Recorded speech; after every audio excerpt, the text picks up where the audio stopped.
রাস্তায় পড়ে থাকা টাকা উঠালে কি গুনাহ হবে এবং এই টাকা কাকে দিতে হবে? ভাই, রাস্তায় যদি কোনো কুড়িয়ে পড়া জিনিস পাওয়া যায়, আপনি 10টা টাকা পাইলেন, 5টা টাকা পাইলেন, একটা কয়েন পাইলেন বা কোনো কিছু পাইলেন, এটা যদি উঠানো হয় তাহলে কি করতে হয়? আমাদের দেশে অনেকে বলেন যে রাস্তা থেকে কোনো কিছু কুড়ানো, হারানো কোনো জিনিস যদি আপনি উঠান, কারোর হারানো, কারোর পড়ে গেছে, আপনি উঠাইছেন, তাহলে যেটা উঠাইছেন ওটা ডবল দিতে হবে। এরকম একটা মাসালা আপনারা শুনছেন না শুনেন নাই? এই মাসালাটা কেউ একজন বানাইছে যাতে করে কেউ ভয়ে আর কারোর টাকা পয়সা না তোলে। নেক উদ্দেশ্যে কিছু জাল হাদিস তৈরি হয়েছে, তার মধ্যে এটা একটা, বুঝতে পারছেন? অথচ কোরআন হাদিসে কোথাও কথা বলা হয় না। তা আপনি এক কাঠি আগ বাড়িয়ে কেন এরকম নিজের মন গড়া মাসআলা বলবেন? এটা জায়েজ নাই, গুনাহের কথা। এ ধরনের কথা বলা যাবে না।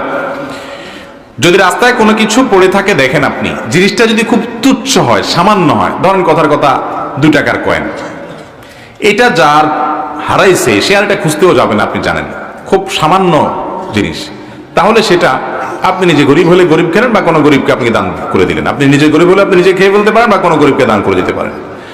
আর যদি জিনিসটা দামি হয়, ধরেন আপনি 1000 টাকা পাইছেন, 2000 টাকা পাইছেন, মূল্যবান কিছু পাইছেন, যেটার মালিক এটাকে খুঁজে বেড়াবে আপনি জানেন, তাহলে সেক্ষেত্রে এটা নেওয়ার পর আপনার দায়িত্ব হলো চতুর্পাশে ভালো করে ঘোষণা দেওয়া, বা এই জায়গা আমি কিছু টাকা পাইছি, কার হয় নিয়ে যাবেন।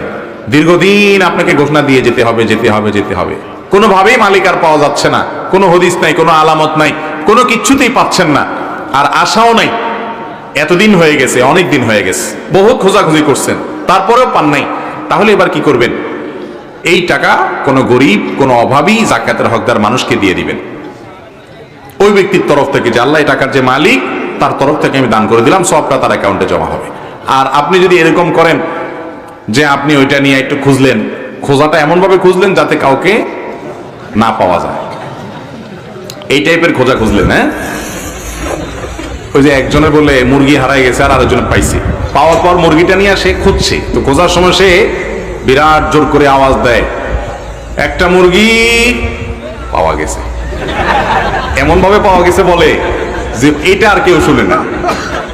সবাই মনে করে কি জানি কি একটা মুরগি বেচা হবে না কি, পরেরটা আর মানুষ শুনে না। তো এইভাবে সারাদিন ডাকি ডাকি আসির পরে আসি বলে, হুজুর আপনার কথা অনুযায়ী আমি আজকে বহুত চিৎকার দিয়ে দিয়ে ডাকছি, কোনো মালিক টালিক পাই নাই, এখন আমি গরিব মানুষ, আমি খাইতে পারি কিনা।